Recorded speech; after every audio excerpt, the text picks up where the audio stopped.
Hi everyone. I'm here today to show you what we're going to be doing for our new series for Mixed Media Morsels for 2020. And I've put together a little journal, and we're going to be doing something very similar to this. This is, well, I'm not going to tell you exactly what it is yet. I'm going to tell you about it at the end. The journal is cardstock that I covered with some fabric and stitched it together. The inside is also, the inside of the covers is also fabric. So what I did was just created in, my normal mixed media style, just some little fun. Some of these, like this one, is just a background. Some of them I put focal images on and words. Most of these, except for this one, the rest of these are like a 2-page spread, so it just basically makes one big page. And I kind of look at this like as a mini traveler's notebook size journal, okay, because it's small. It is about 6 inches high by the inside pages are about 3 inches. With the cover and all, it's 3 1/4. So I just like the size of the smaller books. I think it's a lot of fun, and I think you guys have been enjoying those also. So I decided to stick to that again and just do it in a different style where it's like a little tall book rather than a square or anything like that. So this one I did in a vintagey sort of style, just collaging papers and bits, napkins and music papers and, book text and stickers. Then,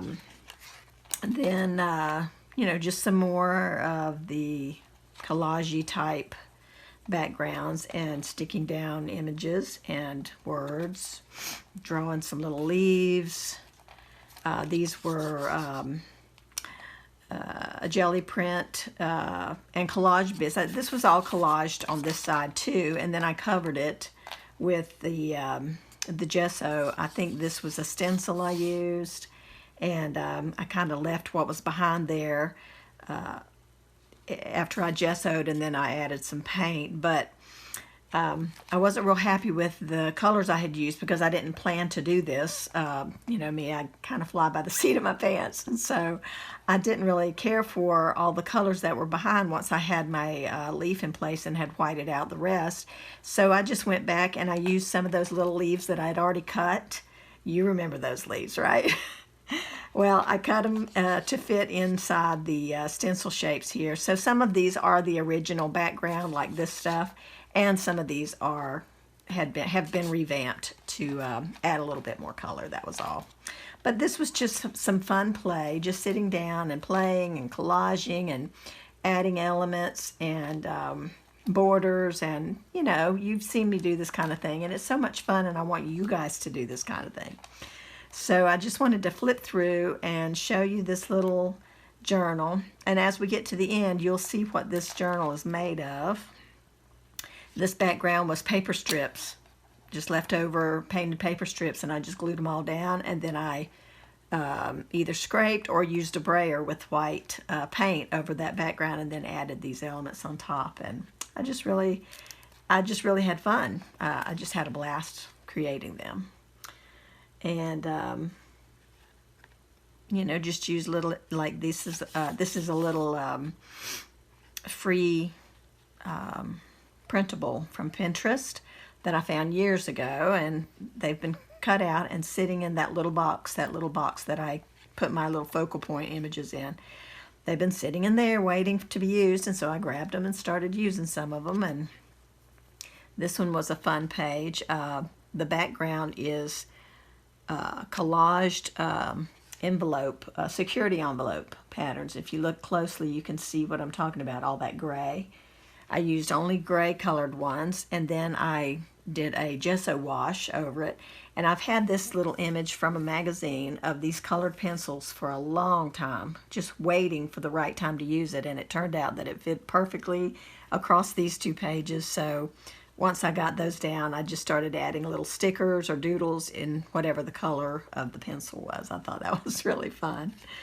So no words or anything like that on this page, just the fun colors and the pencils, and I thought that was great. And then this one was a stamped image that I had colored, and it was laying in my stuff not being used, and so I grabbed it out, decided to use it.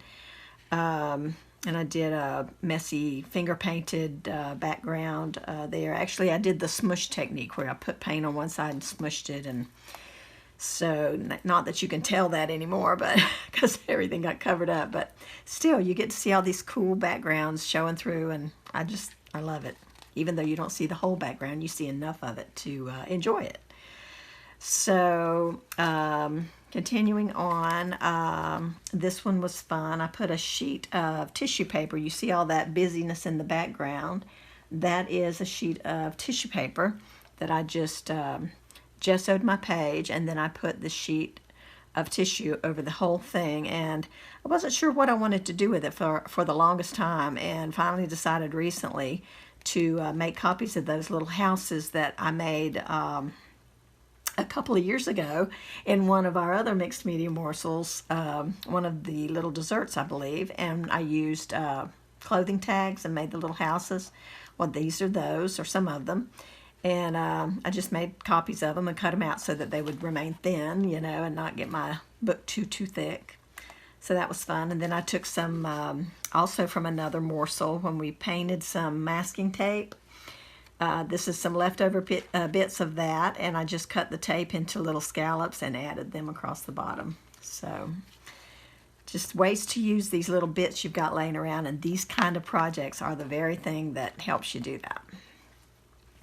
And then this one was another messy finger painted, just a background, just mushing color on with my fingers, and then I mean, you can see my fingerprints in these little little circles here. Just fun, and splattered and let it dry, and then added these little acetate dragonflies. You can see they're kind of shiny. And added some words, and that makes a gorgeous page. And this one I didn't gesso the background at all, the original page. And if you look at it real closely, you might be able to tell what it is. I don't know. You may not be able to tell just yet. And then the last page I did, most recently, I put some graph paper onto the pages of my little book. And then I freehand drew these little letters that spells create on different scraps of my painted papers. I just freehand drew them. I'm amazed that I got most of them about the same size because there was no template or anything. It was just freehand drawing. I mean, you can tell when you look at the wonkiness of this E. You can tell how freehand that was. But it was fun, and that's the whole point. It doesn't need to be perfect, and it doesn't need to be exact. You know, it's the fun of it. So I just put the letters on, I wrote this out, and then I colored every other square black around the edges, and then decided there was nothing down here, and I was like, I didn't know what I wanted to put there for sure. So I just thought, I'm going to just color some of those blocks in different colors. So that's what I did.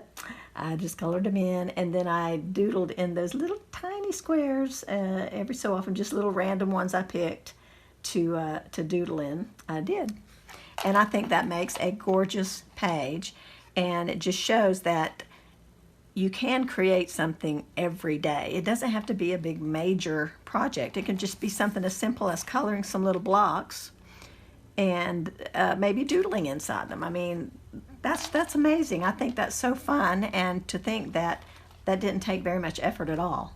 So this was the last page I did. There's a couple of pages left that I did not create on, so I'm going to turn the page and you'll see what this book is made of. Yep, it's a checkbook register. So, most of you have a checkbook register still, I'm sure, hanging around your house that you aren't using, and it may even have writing in it that you don't need anymore, and you can use one that's that's all written up, you know. All you're going to do is glue on top of it and paint on top of it. So I thought it would make a cute little booklet, and like I said, it reminds me of like a little traveler's notebook size journal. I mean style, not size, because those are much bigger. But this little mini, it's like a little mini traveler's notebook. So what I did was I took the cover off of mine. So this is the cover because I wanted to make a sturdier cover. And so I used, like I said, some cardstock, and I covered it with the fabric. And I made a little tag, just a little cardstock, 2 pieces of cardstock glued together to make it sturdy. And the little tag, sorry, the little tag says love. Oops, let me get here in the camera so you can see it. The little tag says love this. And it's just something fun to add to the outside. Then this is a piece of sari ribbon. I'm sure you guys are familiar with sari. If you're not, it is the leftover silk fabrics from India, and they don't waste any of the fabric. They take what's remaining and they tear it into strips, and they sew strips together, all different colors, and so you end up, you know, they end up with some just gorgeous colors, right? And you can see how some of these are stitched. They're very stringy because they're unraveling, and that's part of the beauty of it. But you can see how these 2 greens are stitched together. Sometimes there are different colors stitched together. I'm trying to put my hands on one. Here we go. Here's one that's stitched together, this color and the blue color. So here's another one. So I used a piece of sari because it's just really fun and colorful and stringy. I love that. So I just wrapped it. What I did was I put an eyelet in the back, on the back cover, just like I had put an eyelet here on the spine. And I just wrapped it around. The little piece here left over from where I tied it onto the back, I just tied a couple of knots in what was left over, and attached some little dangly beads. Those little beads are from some cheap clearance jewelry. Sometimes look in the stores when you're in the stores and get the cheap clearancey stuff. You end up with little chain bits and little beads and all kinds of fun little things, and they're already hooked together for you. You know, they're already the little dangly bits. There's not even any work involved, right? So keep your eyes out for little bits like that. See, this was just one big long chain, and it was just full of all these little beads and gold chain bits. So that's what I used on the side there. And then as I wrap this around to close it, I'm tucking the end in like that, and I just put a couple of knots in the end of the sari ribbon and sewed this little gold bead. I mean, it's a charm, but it's made kind of like a bead where you sew down through it. So I just sewed that on there, and that's my little journal. So we're going to make something fun like this year. And for any of you guys who don't have a checkbook register sitting around, I'm going to have some in my Etsy store. I got some new ones, okay? And these are actually a little bit better than mine because these are gray and white. The one I used was an old one that I had here, and it was blue. And so this will be probably easier to cover and gesso over and stuff like that. But I will have this in my shop. And to go along with that, I'm going to have some fabric for you. This is just 2 small pieces of fabric. Isn't that just beautiful? Just makes me drool. That fabric. The one I used is not quite as vibrant. It's almost as vibrant, but this one is just like so yummy, right? So, and I got a little piece of purple to go on the inside with a minimal pattern on it, since this one is so patterned. So my kit will have the 2 pieces of fabric and the little register. and a piece of sari ribbon, and of course you saw the pile of ribbons I had. The ribbon color is going to vary. Whatever happens to be in your kit will be what's in your kit, but it'll go with it because there isn't a whole lot that won't go with that. So anyway, that's what's going to be in your kit. And then as a bonus, I'm going to send you a little half sheet label.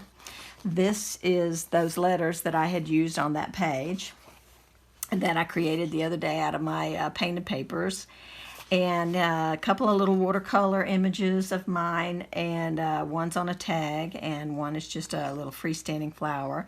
But I thought it was fun, and it would be things that you could use in this little journal if you wanted to. You don't have to, of course. You can use them in anything you want to, but that's the little free item that I'm going to include this time. So just wanted to make you guys aware that that's going to be listed in my Etsy store, and I really hope that everyone will participate and want to create one of these little gems. It's just so much fun, and I'm going to be doing a video showing you how to make your cover, how to cover it with the fabric, and how to put it all together. What I realized when I made mine was I left it all together as one folded booklet, one signature basically. And because it got a little thick, I mean, it's not bad. I mean, you can certainly leave it like that. It kind of pulls just a little bit where I have it stitched together. That's not terrible, and it's not falling apart. But I just think that when I do the demonstration, I'll show you both ways. I'll show you how you stitch one signature in. And I think when I make my next one, I'm going to take this transaction register and separate it into two signatures, so there'll be two of these stitched into the book. So I think it'll hold better, and it won't be so full and so tight. The spine won't be so stressed, I guess is the best word. So anyway, I will do a video to show you how that's going to come together. And it'll be an easy tutorial to follow, so that you can, do it easily. It's not a hard thing to do at all. I used a glue stick to glue the fabrics down. I mean, I did the real easy way out, and it's working just fine. So no wrinkles and no issues. So okay, so I'm looking forward to everyone playing along this year just like before, and posting your creations in our Mixed Media Morsels group. And I look forward to spending the new year with you guys. Each and every month we'll do a page. And oh, I forgot to tell you what we're calling it. Of course, you probably saw it in the name on the video, but we're calling this year's morsels Mixed Media Morsels Motivations. And the reason for that is that every month we'll do a page. And instead of putting just generic words, I'm going to give you a small, short little motivational quote. And the reason I was going to do that is because as I've been going through and looking at different quotes in general for any of my art, I keep coming across these nice little motivational quotes. And I was like, that would be so nice to have a whole little book just full of motivations, and that way whenever we get stuck, and yeah, I get stuck too, just like you and just like everyone else, sometimes you just need a little push, and it would be so nice to have a book that every page you turned was something positive and encouraging and motivational and inspirational to help you get started to create, or to do anything really, but especially in creating. We all need a little nudge from time to time, and so I thought how nice it would be to have a little book of motivations. And of course the M word goes right along with Mixed Media Morsels. So I'm not going to turn that down. Anyway, so yes, 2020 will be our year of Mixed Media Morsels Motivations, and I hope you will enjoy it. I'm really looking forward to it. And we'll see you again soon for that how to put it together video. And then the video following that should be the very first of our morsels for 2020. So take care, everybody, and we'll see you again soon.